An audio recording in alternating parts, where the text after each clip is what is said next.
करने जा रहा है, पढ़ाई करने जा रहा है और पास नहीं हो रहा है, या उसको आपको लग रहा है इसने पढ़ाई नहीं करी, पास नहीं होगा, तो शहद बेलपत्री की बीच वाली पत्ती पर शहद लगा लीजिए और शंकर भगवान के शिवलिंग पर जाकर उसको बच्चे के हाथ से चिपकवा दीजिए।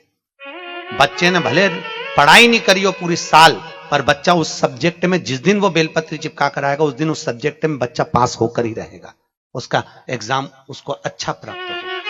इन्हीं सब मुद्दों पर बात करने के लिए हमने आज यहाँ आमंत्रित किया है डॉक्टर दिनेश मिश्र को। डॉक्टर दिनेश मिश्र अंधविश्वास के खिलाफ बरसों से, मेरे ख्याल से 20-25 साल तो हो ही चुके हैं दिनेश मिश्रा को ये लड़ाई लड़ते हुए, तमाम किस्म के ढोंगी, पाखंडी, अंधविश्वासी, जितने किस्म का दुरुपयोग हो सकता है सत्ता का, ताकत का, बाहुबल का, गांव में किसी को टोनी बनाकर मारने में, कहीं किसी चीज़ में, तो दिनेश मिश्रा अपनी प्रैक्टिस छोड़कर, मरीजों को छोड़कर हर हफ्ते 15 दिन में कहीं न कहीं जाते हैं, जहां गांव में ये अफवाह उड़ जाती है कि लड़कियां बेहोश हो रही हैं, भूत है, कहीं कुछ है, वहां जाके समझाते हैं लोगों को। लगातार अपने स्तर पर अकेले लगे रहते हैं। दिनेश, आपका स्वागत है इस कार्यक्रम से। आपसे पहले भी हम बात कर चुके हैं एक बार। मैं ये समझना चाह रहा हूँ, ये जितने किस्म के ये तांत्रिक, बाबा, कहीं देवी आती है किसी को, कहीं कोई मजार दरगाह है, कहीं कुछ है, कहीं कोई झाड़ू मार रहे हैं। अभी एक मैंने देखा, एक कोई मुस्लिम बाबा है, वो टॉय गन लेके उससे बंदूक से कोरोना वायरस को मार रहा है, दूसरे इलाज कर रहा है। क्या है ये सब, क्या हालत है? देखिए, ये पूरी तरह से अंधविश्वास का मामला है और इसका प्रमुख कारण जो है हमारी शिक्षा प्रणाली भी है, जिसमें हम वैज्ञानिक सोच को बढ़ावा नहीं दे पा रहे हैं। जो तर्कशीलता की बात होती है, जो लोगों को जानकारी देने की बात होती है, आज भी बहुत सारे क्षेत्र ऐसे हैं जहाँ पर लोगों को बीमारियों के बारे में जानकारी नहीं है।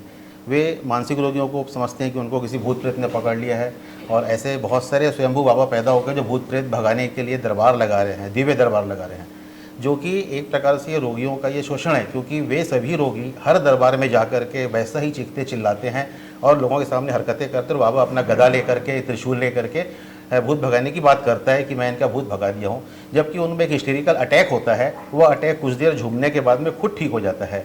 तो ये मानसिक रोगों की बात हो गई।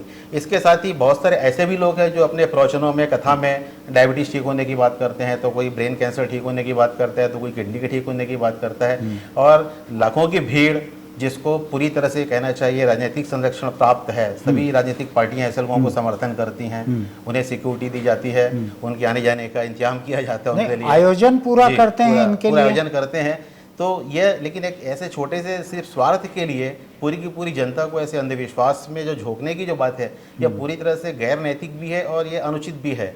इसके लिए एक बहुत बड़े जागरण की आवश्यकता होती है। आप इसको गैर कानूनी क्यों नहीं बोल रहे हो? कानून है इसके खिलाफ, इस तरह के इलाज का दावा करने वालों के खिलाफ, उसमें शायद सजा का इंतजाम भी है। जी, गैर कानूनी भी है ये, क्योंकि इसके संबंध में एक भारत सरकार का कानून है, drug and magic remedy act 1954 का। इसमें 54 ऐसी बीमारियां हैं जिसमें अंधत्व से लेकर के कैंसर है और भूत प्रेत की जो बात होती है, साइजोफ्रेनिया है, मेंटल डिसीज़ है, इन सब बीमारियां 54 बीमारियों को लेकर के उस पर कानून बनाया था सरकार ने। 1954 में यह पास हुआ है कि अगर इसके संबंध में कोई भी व्यक्ति या कोई भी बाबा या कोई भी ऐसा व्यक्ति जो ताबीज़ देता है, मंत्र पढ़ता है, भभूत देता है इनको ठीक करने के लिए, तो पूरी तरह से गलत है। और इस कानून के अंतर्गत उसको सज़ा हो सकती है, जेल हो सकती है, जुर्माना हो सकता है।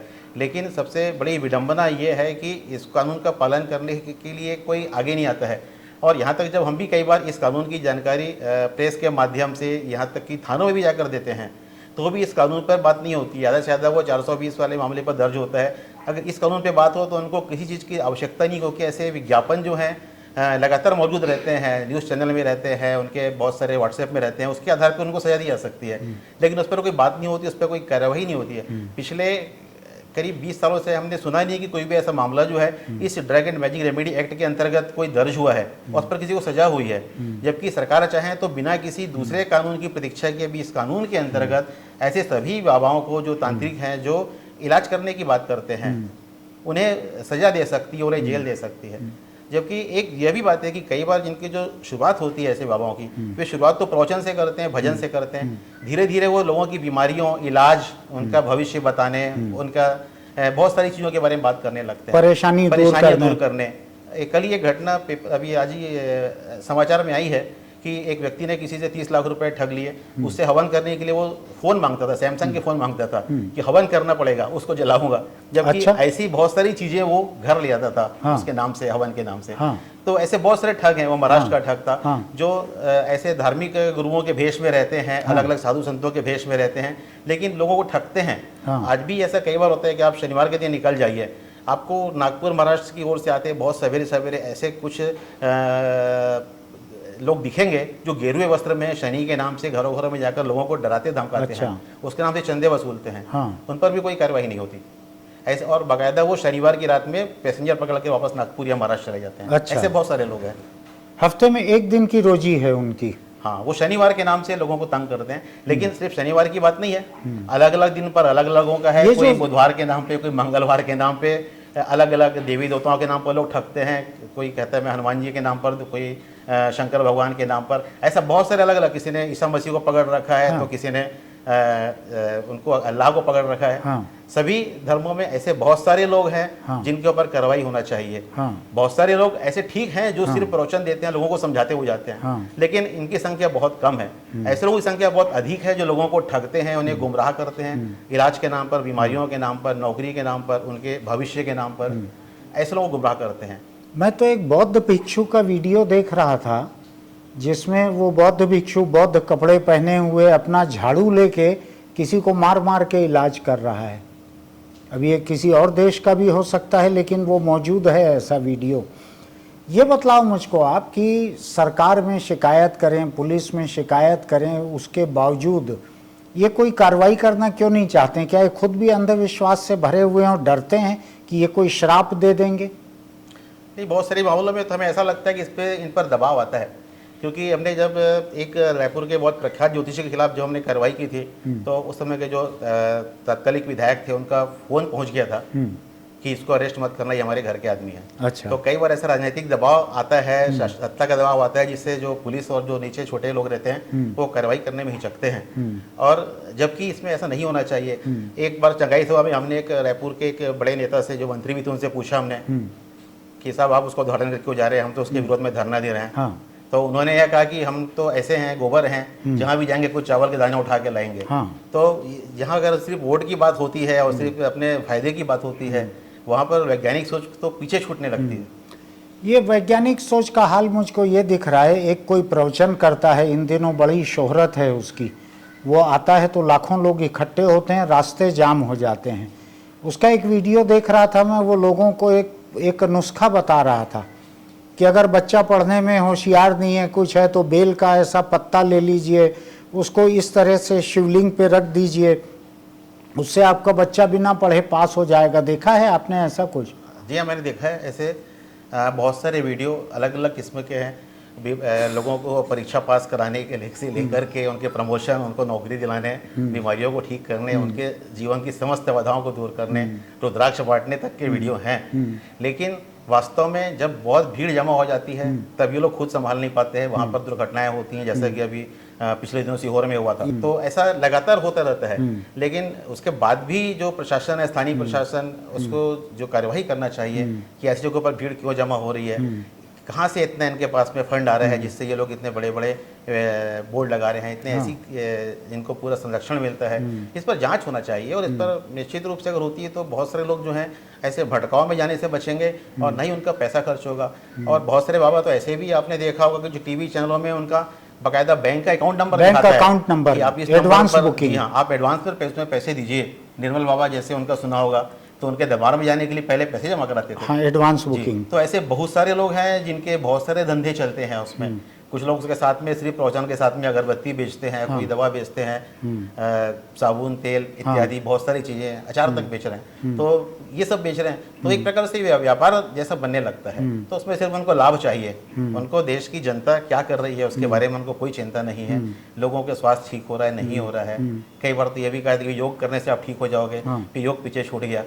उसके बाद दवाइयाँ आना शुरू हो गई आयुर्वेदिक, उसके बाद में जीन्स बनना शुरू हो गई, जेवर बनने शुरू हो गए। तो जहाँ से पैसा मिले, अगर यही उद्देश्य रह जाता है, अगर ऐसे जो लोग लोगों को ठीक करने के नाम पर उनका अगर उत्थान की बात करते हैं तो निश्चित रूप से घातक है। दिनेश, ये बतलाइए, सत्ता के जो लोग हैं, जो बड़े बड़े नेता हैं, बड़े बड़े अफसर हैं, मैंने एक ऐसे बाबा को देखा था, स्वामी को, जो यहाँ आते थे तो बड़े बड़े जज, बड़े बड़े अफसर उनके लिए रेलवे स्टेशन के प्लेटफॉर्म पर लेट जाते थे।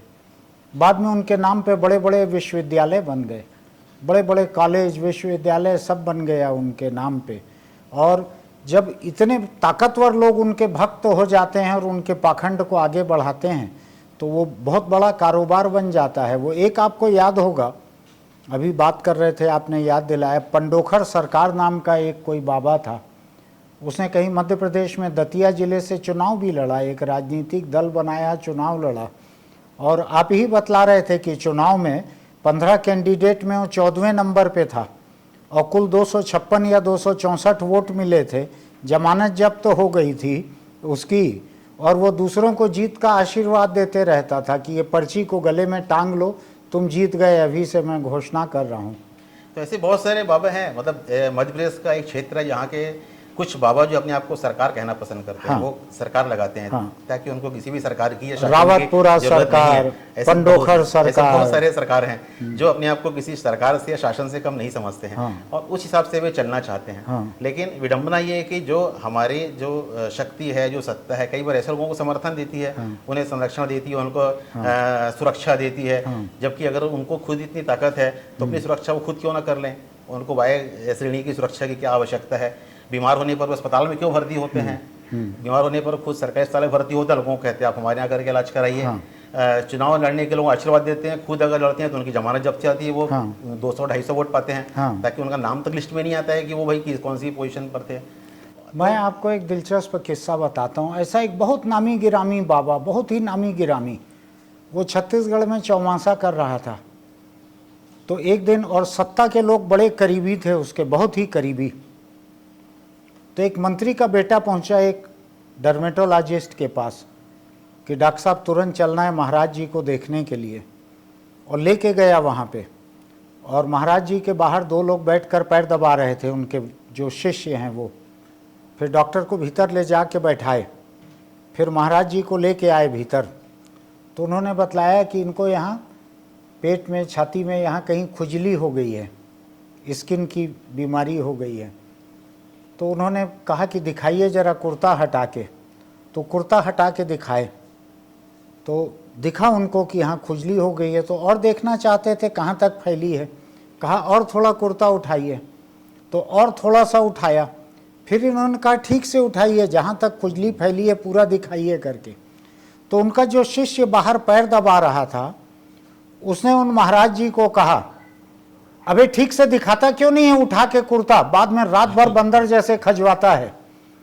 तो उनके दिव्य प्रभाव का हाल ये था कि जो बाहर उनके पैर दबा रहा था, उनका शिष्य, वो भीतर उनसे इस अंदाज में बात कर रहा था। तो इनके पाखंड का ये हाल है जी। उसमें पूरा एक गिरोह काम करता है उसमें। जैसे बहुत सारे लोग जो पर्चियाँ बनाते हैं, जो पर्ची बांटते हैं, जो इलाज बताते हैं, वो पहले मोबाइल नंबर लिखवा लेते हैं आपका। उसके बाद में अगर 100 में से 2 का नाम सेलेक्ट होता है, जिनके बारे में जानकारी मिलती है उनके बारे में जानकारी बताई जाती है। तो इसमें बहुत सारी चीज़ें हैं जो ट्रिक्स हैं जिसको करके बताया जाता है। ये नहीं, झांसे जालसाजी की पूरी इंडस्ट्री है ये। उसमें कई ऐसे लोग पेश होते होंगे जो दावा करेंगे कि मैं ठीक हो गया, यहाँ से मेरे रिश्तेदार लेके आया था वो ठीक हो गए थे, ऐसा। इसमें बहुत सारे लोग ऐसे रहते हैं, क्योंकि जब रायपुर में चंगाई सभा हुई थी तब हमने चंगाई सभा के आयोजकों को, जो घास मुदल में होने वाली थी, हमने चुनौती दी थी। तो पहले उन्होंने विज्ञापन दिया था कि हमारे यहाँ जो ऐसे मरीज लाए जाएं जो अंधे देखने लगेंगे, हाँ। तो हमने कहा था कि हमारा जो रायपुर का मेडिकल कॉलेज, यहाँ पर ऐसे बहुत सारे लोग हैं जो देख सकते हैं, ना चल सकते हैं, सुनते हैं। अगर आप ऐसे मरीजों को लाओगे तो हम भी वैसे मरीजों की लिस्ट बनाकर आपके सामने लाएंगे।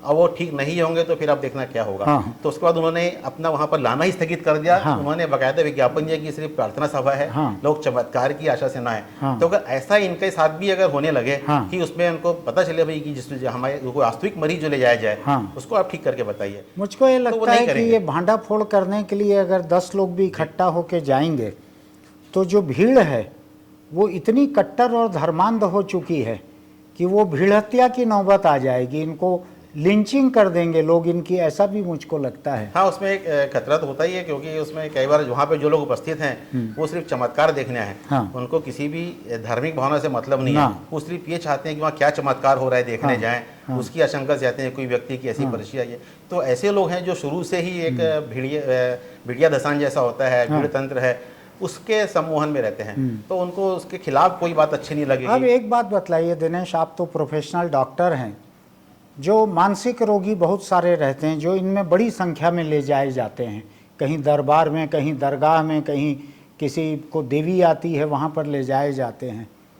सरकार इस बारे में पर्याप्त क्यों नहीं कर पा रही है? क्यों इनके इलाज की, परामर्श की, काउंसलिंग की कोई व्यवस्था नहीं कर पाती सरकार? क्यों ऐसा होता है? नहीं, इसमें तो जो मानसिक स्वास्थ्य है पहले इसको बहुत ज़्यादा तवज्जो नहीं दी गई थी, लेकिन अब चूंकि माना जाने लगा कि व्यक्ति इतने मानसिक तनाव में रहता है, इसलिए उसको कभी ना कभी उसको मानसिक चिकित्सक के संपर्क करना चाहिए, या ऐसे लोग जिनका व्यवहार थोड़ा भी असामान्य लग रहा है उसको मानसिक चिकित्सक के पास जाना चाहिए, उसको उपचार होना चाहिए। लेकिन इसके लिए भी आवश्यक है कि इसके लिए अलग से चिकित्सालय खुलें, क्योंकि शुरू से हम लोग रांची के नाम सुनते हैं, आगरे का नाम सुनते आए हैं, लेकिन हमारे प्रदेश में 20 साल के बाद भी ऐसा कोई अलग से कोई ऐसा विशिष्ट चिकित्सालय नहीं जहाँ पर मानसिक रोगी का इंतजाम हो सके। ना मध्य प्रदेश में सुनने में आता है, ना आसपास के किसी झारखंड में सुनने में आता है। तो अगर ये ऐसे जो अस्पताल हैं लगातार बनने लगे और वहाँ पर प्रशिक्षित डॉक्टर हो तो बिल्कुल ऐसे मरीजों की संख्या में कमी आएगी। क्योंकि अभी भी जो हम देखते हैं कई बार मानसिक रोगी जो रहते हैं, कई बार उनको बहुत ज़्यादा परेशान रहते हैं, कई बार कोई आत्महत्या कर रहा है, कहीं कुछ कर रहा है, इतना प्रेशर रहता है। तो इनसे उनका अगर ये ठीक हो जाते हैं तो वो समाज के लिए बहुत उपयोगी सिद्ध होंगे और वो काम भी। मुझको ध्यान है 2000 में जब ये नया राज्य बना उस वक्त जेल के कैदियों के लिए पूरे प्रदेश में, अविभाजित मध्य प्रदेश में, केवल ग्वालियर में एक मानसिक चिकित्सा अस्पताल था कैदियों के लिए। तो यहाँ से यानी बस्तर और सरगुजा से अगर कोई कैदी को मानसिक इलाज की ज़रूरत है तो उसको ग्वालियर भेजा जाता था। अभी भी मेरी जानकारी में यहाँ कोई सरकार का मानसिक चिकित्सालय कोई भी नहीं है छत्तीसगढ़ में। ये अलग से अभी आवश्यकता है खोलने की, क्योंकि जो लोग बढ़ रहे हैं, जनसंख्या बढ़ रही है, जिस हिसाब से लोगों में तनाव है, बहुत सारी चीज़ें उनको परेशानियां हैं, तो मानसिक रूप से लोग परेशान होते हैं। तो आपको ये लगता है कि सरकार जो है ये बाबा और प्रवचनकर्ता इनसे ही संतुष्ट है कि इनसे पूरे विश्व का इलाज हो जाएगा, तो और ज़रूरत नहीं है, मॉडर्न साइंस की ज़रूरत नहीं है? नहीं, उसमें तो मेरे ख्याल से तो सरकार को कोशिश करना चाहिए कि लोगों को ऐसे अंधविश्वास से मुक्ति मिले। और अगर हमारा तंत्र इतना मजबूत हो जाएगा तो लोगों को ऐसे बाबाओं के पास जाने की आवश्यकता क्यों होगी? अगर बेरोजगारी में और महंगाई जैसी बहुत सारी समस्याएं हैं, अगर लोगों को निजात मिलेगी तो उनको बाबाओं के पास जाने की आवश्यकता नहीं है।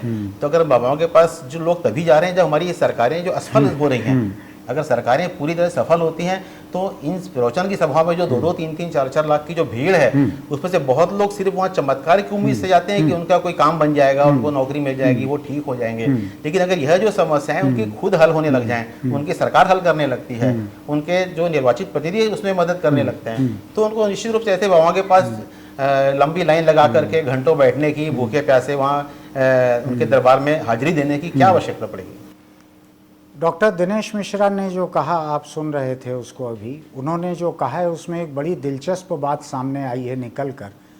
वो बात ये है कि सिर्फ अंधविश्वास के कारण लोग नहीं जाते हैं, कई तरह के सपने रहते हैं, कई तरह से लोग अपनी हसरतों को पूरा करना चाहते हैं।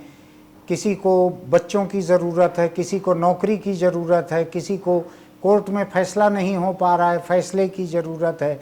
ऐसी कई तरह की हसरतें, तो सरकार की नाकामयाबी भी अंधविश्वास की तरफ जाने के लिए धकेलती है, क्योंकि सरकार से उम्मीद नहीं है किसी इंसाफ की, किसी काम होने की, नौकरी मिलने की, या कोई कोर्ट का मामला निपट जाने की, इसलिए भी लोग अंधविश्वास की तरफ जाते हैं। इस बात पे गौर कीजिएगा, इस बात पे सोचिएगा। कुछ वीडियो हमने आपको अभी तक दिखाए हैं कि किस तरह का अंधविश्वास देश में चल रहा है, कैसे कैसे बाबा, बेबी, बीबी कैसे कैसे काम कर रहे हैं, मौलवी, कहीं कोई पादरी किस तरह के काम कर रहे हैं। कोई धर्म पीछे नहीं है इसमें। अगर कोई धर्म पीछे होगा तो मैं उनका कोई वीडियो नहीं दिखा पा रहा हूँ यहाँ, लेकिन बौद्ध वीडियो भी मिल गए हैं, मुस्लिम मिल गए हैं, ईसाई मिल गए हैं, हिंदू की तो भरमार है। तो आप देखिए, सोचिएगा इस बारे में कि क्या इस तरह से खिलौनों की बंदूक चला के एक मौलवी अगर कोरोना को मार रहा है या मानसिक इलाज कर रहा है, क्या उससे सचमुच ही कुछ होने जा रहा है? और जब बड़े बड़े नेता, बड़े बड़े अफसर ऐसे लोगों के चरणों में पड़े रहते हैं तो उसका हश्र यही होता है, अंधविश्वास बढ़ते चलता है। जो डॉक्टर दिनेश मिश्रा ने जहाँ से शुरुआत की है कि लोगों की वैज्ञानिक सोच कमज़ोर हो रही है, लोगों में वैज्ञानिक चेतना, वैज्ञानिक समझ का विकास नहीं हो पा रहा है। ऐसा भी नहीं कि नहीं था, नेहरू के समय से पाखंड के खिलाफ जो वैज्ञानिक चेतना जनता के बीच आई थी वो छोटी नहीं थी, बहुत बड़ी चेतना थी वो। लेकिन आज क्या हाल हुआ है उसका? 100 बरस की चेतना जो है 10 बरस में आप उसको तबाह कर सकते हो। वही हो रहा है हिंदुस्तान में आज जिसको मानसिक इलाज की ज़रूरत है, जिसको हमदर्दी की ज़रूरत है, जिसको रहम की ज़रूरत है, एक मरहम की ज़रूरत है, उसको कहीं जंजीरों से बांध के पीटा जा रहा है। एक वीडियो में भी आपको हमने दिखाया है या दिखाएंगे किस तरह से उसके बाल पकड़ के घसीटा जा रहा है, किस तरह से कोई कंबल ओढ़ा के इलाज कर रहा है, कोई झाड़ू मार के इलाज कर रहा है। क्या इस देश की हालत हो गई है? इसरो जो है वो चांद पे जाने की कोशिश कर रहा है, कोई कहीं जा रहा है। वो तमाम कामयाबी का क्या मतलब रह गया है अगर आम जनता ऐसे ही पाखंडियों, ऐसे ही धोखेबाजों, दगाबाजों के हवाले कर दी गई है। देश की बहुत सारी दिक्कतों के लिए इनको एक इलाज मान लिया गया है। आप देखिए इसको, अपने आसपास के लोगों से भी बात कीजिए। और मैं आपको ये अपील आपसे करना चाहता हूँ कि कभी ऐसे पाखंडियों के चक्कर में मत पड़िए। यही सब वीडियो देखते हुए मुझको अभी एक समाचार मिला है, एक भरोसेमंद अखबार का समाचार है कि किस तरह घर में एक महिला के पति की तबीयत खराब थी। महिला गई एक तांत्रिक के पास, उसने कहा मैं इलाज कर दूंगा। उसने जो कुछ किया उससे वो आदमी ठीक हो गया, उससे उसके बाद अपने आप जैसे भी ठीक हो गया। उसने उस महिला के साथ बलात्कार किया, ये कहे कि मैंने तुम्हारे पति को ठीक किया है, अब तुम मुझको खुश करो। वो महिला उस तांत्रिक के पास आती जाती थी, उसने उसकी नाबालिग लड़की को फंसा लिया, उसके साथ बलात्कार करने लगा। वो महिला उसके पास अपील करने गई कि मेरी बच्ची को छोड़ दो, तो तांत्रिक अपनी बीवी 5 बच्चों को छोड़ के इस नाबालिग लड़की के साथ फरार हो गया। उसकी मां ने इसी तांत्रिक के घर पे आत्महत्या कर ली। अब जब इसकी पूरी जांच हो रही है और पुलिस उस नाबालिग लड़की के पास जा रही है उसको ले जाने, मां रह नहीं गई, बाप बीमार था घर में, उसकी लड़की को वापस ले जाने पुलिस आई तो वो कह रही है कि नहीं, मैं अभी ये तांत्रिक बाबा के ही पास रहूंगी। ये जाल बहुत भयानक रहता है, न इसमें कभी फंसिए, न अपने आसपास के किसी को फंसने दीजिए। बहुत सावधान रहिए। ये ज़रूर है कि लोग परेशानी में रहते हैं, मुसीबत में रहते हैं, उनकी हसरतें रहती है, उनकी चाहत रहती है, उनके ऊपर खतरा रहता है। ऐसी हर नौबत में लोगों को लगता है कि कोई करिश्मा हो जाए। दुनिया में कोई करिश्मा नहीं रहता है अपनी मेहनत के अलावा, ये ध्यान रखिएगा। अपनी मेहनत पे भरोसा रखिए, अपनी कोशिश पे भरोसा रखिए। ऐसे पाखंड में आप पड़ेंगे तो जिस तरह लोगों के साथ बलात्कार हो रहा है, लड़कियां गर्भवती हो रही है, जैसे चक्कर में ये आसाराम नाम का पाखंडी जेल में पड़ा हुआ है सजा काटते हुए, बाबा राम रहीम नाम का पाखंडी जेल में पड़ा हुआ है सजा काटते हुए। ऐसे ढेर सारे लोग आपको मिलेंगे जेल में जो तांत्रिक थे, जो ढोंगी थे, कर रहे थे और जेल चले गए। लेकिन एक तांत्रिक अगर जेल जाता है, एक ऐसा बाबा जेल जाता है, तो 10-20 और बाहर आ जाते हैं। इसलिए बहुत सावधान रहिए, अपने आसपास के लोगों में एक वैज्ञानिक चेतना विकसित करने की कोशिश कीजिए। दुनिया में कोई करिश्मा नहीं होता है। ऐसा ही अगर करिश्मा रहता तो ये बाबा लोगों के हाथ में क्यों रहता? जो जाने माने भगवान ईश्वर दूसरे हैं, वहाँ से आपको करिश्मा मिल जाता। ये इंसानों के पास आपको क्यों जाना पड़ता? सावधान रहिए, हम चाहते हैं आप बचे रहें, आगे हमारे कार्यक्रम आप देखते रहें। इसका नोटिफिकेशन का बटन दबा दीजिए, सब्सक्रिप्शन का बटन दबा दीजिए। आप दोपहिया चलाते हैं तो हेलमेट ज़रूर लगाइए, कार चलाते हैं तो सीट बेल्ट लगाइए। आप हिफाजत से रहिए, फिर मिलेंगे।